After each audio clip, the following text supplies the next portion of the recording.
امام کی بارگاہ سے میں نے کل آپ کی خدمت میں جو بیان کیا تھا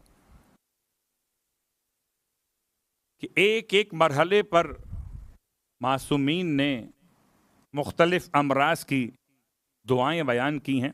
مجھے نہیں معلوم تھا. مجھے آج مجلس میں آنے سے پہلے ایک مومن سے ملاقات ہوئی اور وہ اسی مرض کے حوالے سے، مرگی کے حوالے سے. 8ویں امام کا فرمان میں کل پڑھ چکا. 3 سورے پڑھیے، پانی پہ دم کیجئے اور ایسے مریض کے چہرے پر اور سر پہ اسے چھڑک دیجئے. دوبارہ کبھی یہ مرض لوٹ کے نہیں آئے گا. 8ویں امام کے الفاظ. 8ویں امام نے حالت خواب میں اپنے بابا کو دیکھا. فرماتے ہیں بیٹا،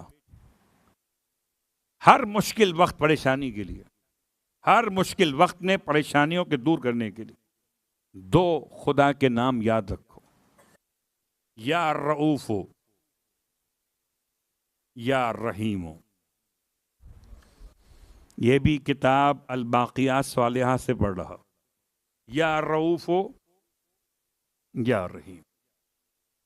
گرچہ میں نے دیکھا کہ ہمارے یہاں ایک مزاج بن گیا ہے، آسان عمل بتائیے تو مشکل حل نہیں ہوتی. صلوات پڑھیں محمد والے.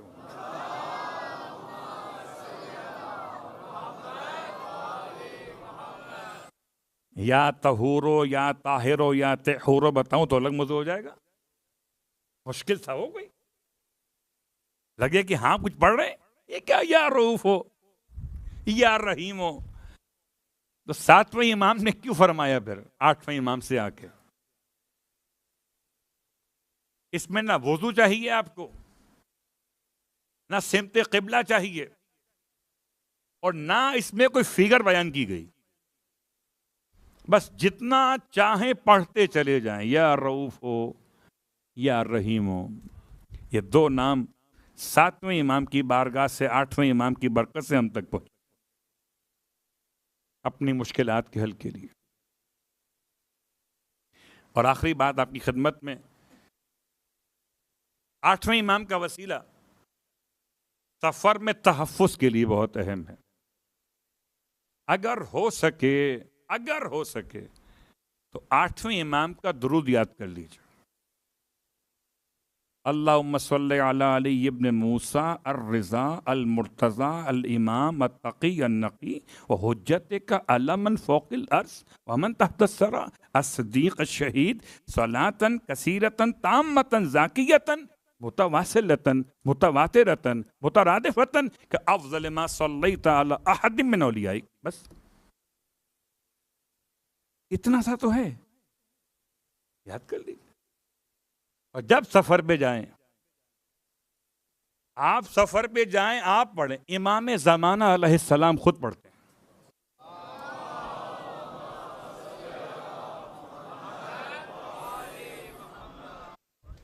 زمانے کا امام اپنے سفر کے تحفظ کے لیے امام رضا کو وسیلہ بنا.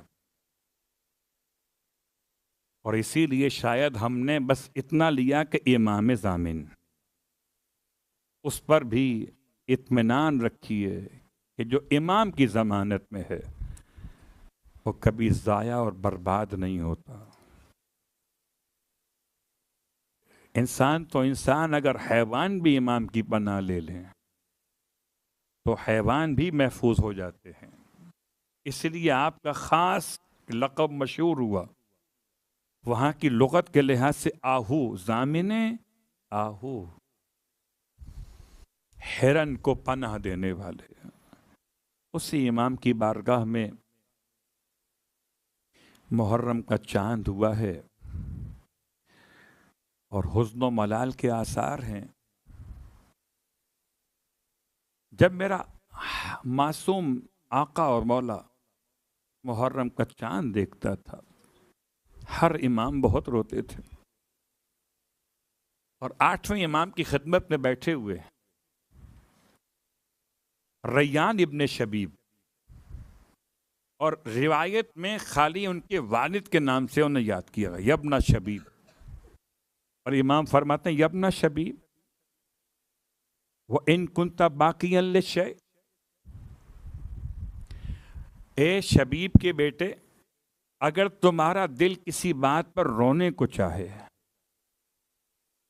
کبھی گھر کے حالات سے پریشان ہو جائیں، کبھی جاب کے مسائل میں پریشان ہو جائیں، کبھی ویزے کے معاملات میں تنگ ہو جائیں اور دل چاہے کہ روئیں، ان کنت باقیا للشیء فابکی علی الحسین،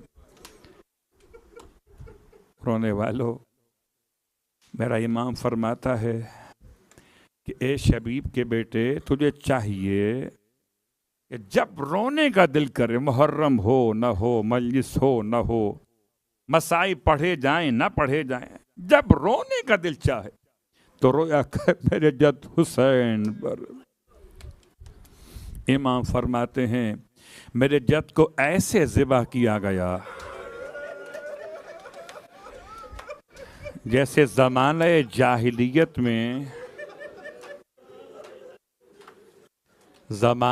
جاہلیت میں گوسفند ذبح کیے جاتے،